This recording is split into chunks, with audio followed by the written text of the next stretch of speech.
ብዙዎቻችሁ በጠየቃችሁ መሰረት ለሽንት ኢንፌክሽን እንዲሁም ደግሞ ሆድ አካባቢ ያለፋትን ለመቀነስና ክብደትን ለመቀነስ የሚረዳን እዚህ ጋር የምታዩት ኮኮናት ውሃ በጣም ተመራጭነት ያለው ለብዙ ጤና የሚጠቅመን ነውና እዚህ ጋር አንድ ብርጭቆ ኮኮናት ውሃ ከሩብ የሻይ ማንኪያ የቀረፋ ዱቄት ነው የጨመርኩትኝ።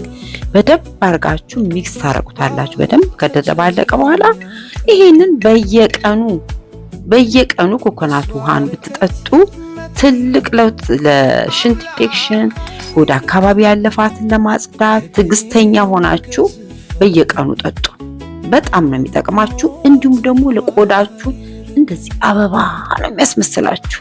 የቆዳችሁ ጥራት የኮኮናት ውሃ በጣም ተመራጭ ነውና ኮኮናት ውሃ በተቻላችሁ መጠን በየቀኑ ብትጠጡ ጥሩ ለውጥ ታገኛላችሁ። ለቆዳ ጥራት